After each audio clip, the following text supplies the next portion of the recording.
Hello and welcome to this video on styling a semi-cascade bonsai. These are a common style of bonsai. While not seen as often as a formal or informal upright, they do appear. The most common problem is often whether or not an appropriate stand is used for the cascade style. Semi-cascade are slightly different to your regular cascade. Both of them still use a tall pot. This allows the tree to grow over the side without touching the surface it is resting on. It also lets your tree grow quite wide. The semi-cascade style deviates from a cascade in that it does not go below the level of the bottom of the pot. In some ways, this is meant to replicate the appearance of a tree or shrub growing on the side of a hill, growing slightly away from the hill and up towards the light, but still falling downwards to gravity. This is why it starts growing slightly upwards and then out. In the process of growing, it snakes and weaves its way. This is why you have to have movement along the entire length of the leading branch for your semi-cascade. At the same time, it needs to be moving slightly downwards. As mentioned, unlike the cascade style, which will grow below the level of the bottom of the pot, and why a stand is necessary, the semi-cascade does not grow below the bottom of the pot. This is why, although you can still use a stand, it's not as important. You will find that the top of your semi-cascade does sit slightly proud of the pot though, and all the branching should be below the rim. This gives you a relatively narrow area in which all of your bonsai is going to be. That is all the movement, the trunk, and the interesting features. As you'll see here, while we're styling this bonsai, we have to take careful note of things like branches growing up from the trunk and down from the trunk. You don't want these. As with just about all bonsai, they should be removed.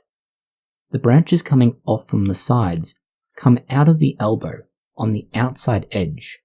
That is, on the outer edge of the circumference of the leading trunk. You don't want branches growing on the inside edge. This is for a few reasons. One of the big ones is that when the branches get more developed and advanced, they won't fit properly and they won't look right. Growing on the outside, you have room for more movement, you have room for development and styling. You can also have a much larger and wider branch. Having now removed the branches of the top and the bottom, you also need to look at just how you're going to position it. With both of these trees that we're looking at in this video, we tried styling it with the branches present first so that you could see why you should do it the way it is. With the Carokia, there's very few branches we need to remove, so the wiring is very easy.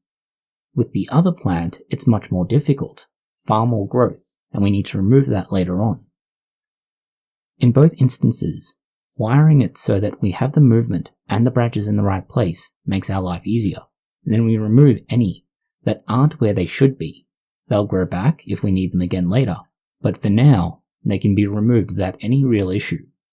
The only particular issues we have with these as they are now is in the latter case of the purple-leafed plant, the root mass is quite large, and so we need to remove that as part of the training process for turning it into a bonsai. This is exactly the same as you would with any repotting exercise, and so is easy enough to do. Remove up to half, but certainly no more, and ideally about a third. Once you've done that, you can replant it back in a pot with appropriate soil and let it start growing again. This should let your bonsai begin its development and get a good start. In time, when you find an appropriate bonsai pot, you can transplant it or repot it and move on with the next stages. We've yet to find a suitable pot for either of these, but we can continue to train them. These plastic growing pots are suitable in that respect. They're relatively tall and narrow for the purposes for which they're being used. That will let us transfer them into a bonsai pot later on without having to worry about the particular adjustments needed. As these develop and start growing properly, we'll need to take careful note of the leaf pads. These are where the branches come off on the left and right or alternating sides of the branch, and they should alternate. The reason for this is that in both instances, you want to have a nice dense foliage cluster at the end, and the branches sweeping down to them. In some cases, you can have them overlap in such a way that they appear to be almost like clouds. Overlapping them this way gives you the appearance of depth. The way it snakes and moves further reinforces that. If you're looking for something a little more sparse with foliage, you can have them only at the very ends of the branches. This is a good way to encourage growth, and sacrifice branches are particularly useful for that. If you're looking to have your main trunk branch develop as much growth as quickly as possible, a sacrifice branch will be needed when we're talking about a cascade. The difficulty with a sacrifice branch and a cascade is that it becomes very lopsided and unbalanced. There's a good chance the tree will eventually tip over, so you need to be careful and mindful of that when positioning it, and find a way to secure it that won't damage the tree. With the Carokia, we're going to go with two main branches. One reason for this is to act as a balance. The second branch, which will go slightly back and behind the tree, is there to add weight and mass, but also give the appearance of more growth and depth. The main leading branch, going out the other side, will follow the general rules of a cascade, moving left and right and gradually working down. This will be quite heavy over time, but it's also a plant that develops a floral and fruiting display, small red berries for the most part and small white flowers. This is why we need to be careful with the Carokia to have nice dense foliage pads. Without that, those flowers and berries won't appear in large enough numbers to make it worthwhile. If we only had growth at the very ends, we wouldn't really have much in the way of a floral display. Dense foliage makes that happen, as it only comes out where the leaves are. You can see the process we've used for this. For the most part, you begin by wiring the main trunk, and then wiring the side branches as you go along. If you were to do this using the proper wiring techniques, you would have alternating branches using the same wire, but because we have one main wire acting on the trunk, that's quite difficult to do. As a result, we use wires for each individual branch for the most part. If we were better skilled at wiring, that would probably not be necessary. Within a year or so, if we can find a suitable pot, these can be repotted and put into a bonsai display, as both the Carokia and the other will grow quite quickly.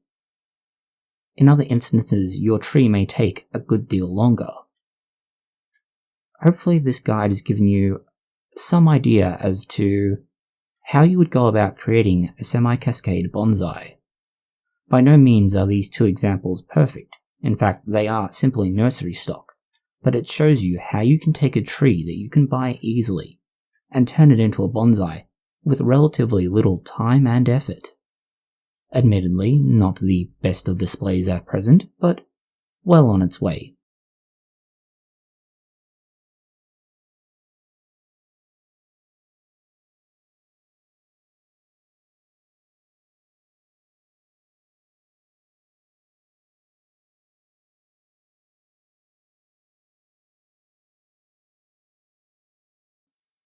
Thank you for watching this video.